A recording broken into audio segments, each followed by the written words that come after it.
बिस्मिल्लाहिर्रहमानिर्रहीम। जी नाजरीन, मैं हूं आपका होस्ट अकबर वड़ैच। आप देख रहे हैं आईना न्यूज़ यूट्यूब चैनल। जी नाजरीन, आज का हमारा मौजू हुकूमत ने नए साल की खुशी में अवाम पर जो बम गिराया है,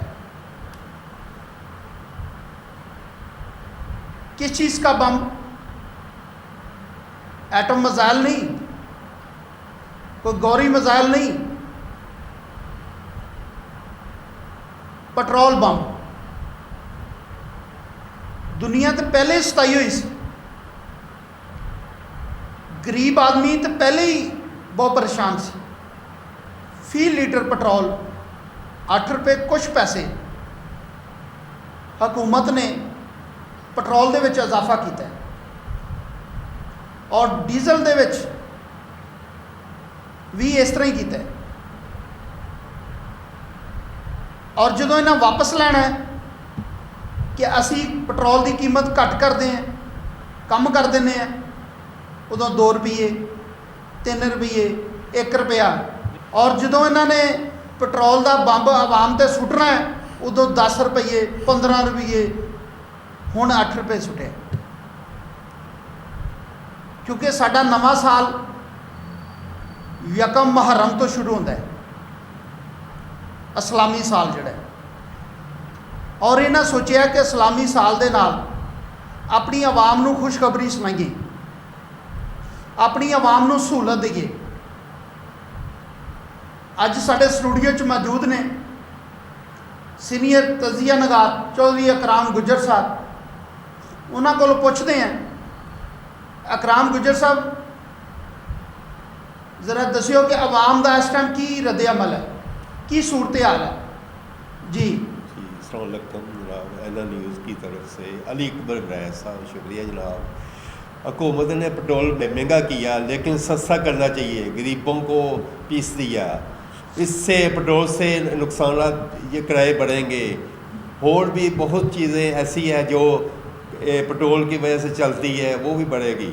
आलमी मंडी में पेट्रोल सस्ता है, लेकिन पाकिस्तान 1 रुपया, आलमी मंडी 2 रुपये सस्ता कर दी, ये 4 रुपये बढ़ा देती है। हुकूमत को चाहिए पेट्रोल सस्ता करें, गरीबों को भी फ़ायदा होए और इससे किराया कम होगा। अगर ये पेट्रोल का रेट बढ़ाएंगे, किराया वो जो ट्रांसपोर्ट है उनको बढ़ाना चाहिए, वो किराया बढ़ा देंगे, ठीक है। लेकिन हुकूमत को चाहिए, ऐसे गरीबों को नुकसान पहुंचेगा, गरीब पीछे जाएंगे। आलमी मंडी च पेट्रोल सस्ता है और पाकिस्तान च पेट्रोल महंगा है।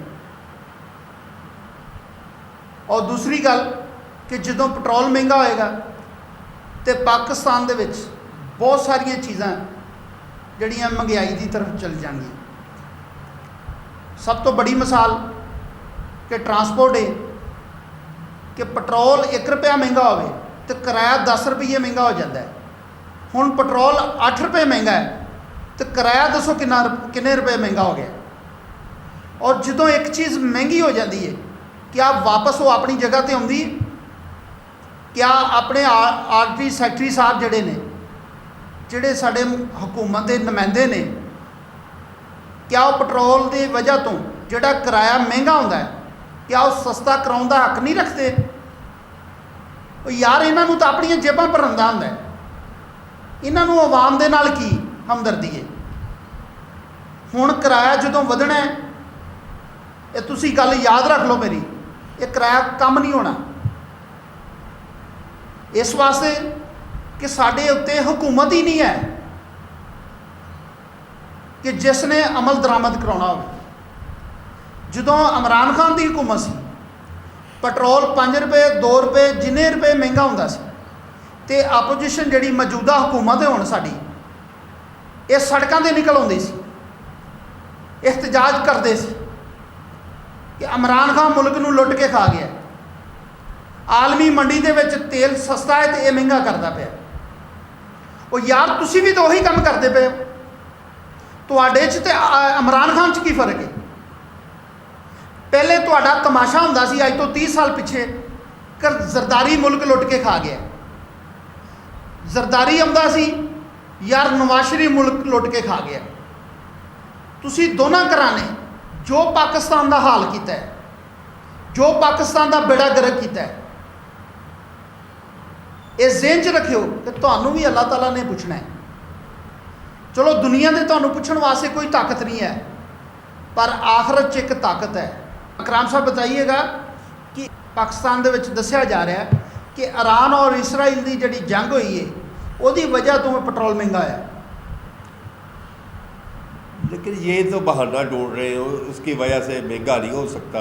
वो ये कोई ना कोई बहाना ये ढूंढेगा, ये जंग लगी है या पेट्रोल महंगा कर दिया, जहाँ भारत की इंडिया से जंग लगी है पेट्रोल महंगा हो गया, पेट्रोल ईरान से नहीं आ रहा या रूस से नहीं आ रहा, पेट्रोल महंगा रहा है, सस्ता मिल रहा है। ये झूठ बोल रहे हैं या ये सरासर झूठ बोलते हैं, ये पेट्रोल महंगा कोई भी नहीं है। कहने का मतलब है कि ईरान की ते इसराइल की जी जंग लगी है, ਇਹ ਸਾਰਾ ਹੀ ਇਸ ਟਾਈਮ ਜਿਹੜਾ ਇਹਨਾਂ ਨੇ ਬਹਾਨਾ ਬਣਾ ਕੇ ਕਿ ਉਹਦੀ ਵਜ੍ਹਾ ਤੋਂ ਅਸੀਂ ਪੈਟਰੋਲ ਮਹਿੰਗਾ ਕਰ ਰਹੇ ਹਾਂ, ਕਿਉਂਕਿ ਪੈਟਰੋਲ ਦੀ ਜਿਹੜੀ ਤਦਾਦ ਹੈ ਉਹਦੇ 'ਚ ਕਮੀ ਆਈ ਹੈ, ਪੈਟਰੋਲ ਦੀ ਮਕਦਾਰ 'ਚ ਕਮੀ ਆਈ ਹੈ। ਉਹ ਪਾਕਿਸਤਾਨ 'ਚ ਉਸ ਲੈਵਲ ਨਾਲ ਪੈਟਰੋਲ ਨਹੀਂ ਆ ਸਕਿਆ, ਉਸ ਬੈਰਲ ਦੇ ਮੁਤਾਬਕ ਪੈਟਰੋਲ ਨਹੀਂ ਪਾਕਿਸਤਾਨ 'ਚ ਆ ਸਕਿਆ, ਜਿਹਦੀ ਵਜ੍ਹਾ ਤੋਂ ਪੈਟਰੋਲ ਦੀ ਕਿੱਲਤ ਦੀ ਵਜ੍ਹਾ ਤੋਂ ਪਾਕਿਸਤਾਨ 'ਚ ਪੈਟਰੋਲ ਮਹਿੰਗਾ ਹੋਇਆ। ਲੇਕਿਨ ਇੱਕ ਹੀ ਗੱਲ ਹੈ, ਇਹ ਸਾਰਾ ਕੁਝ ਪਾਕਿਸਤਾਨ ਦੀ ਆਵਾਮ ਨੂੰ ਹੀ ਸਹਿਣਾ ਪੈਂਦਾ ਹੈ। ਕਿਆ ਪਾਕਿਸਤਾਨ ਦੀ ਆਵਾਮ ਦੇ ਜਿਹੜੇ ਨੁਮਾਇੰਦੇ ਨੇ, ਜਿਹੜੇ ਅਸੈਂਬਲੀਆਂ 'ਚ ਬੈਠੇ ਆ, ਉਹਨਾਂ ਨੂੰ ਵੀ ਤਾਂ ਚਾਹੀਦਾ ਨਾ ਕਿ थोड़ा ਜਿਹਾ अपने ਤੇ कोई लागू करन। जी बहुत शुक्रिया। कराम गुज्जर साहब हमारे साथ मौजूद थे स्टूडियो में, उन्होंने भी बहुत आला गुफ्तगू की। बहुत शुक्रिया। अल्लाह हाफिज़।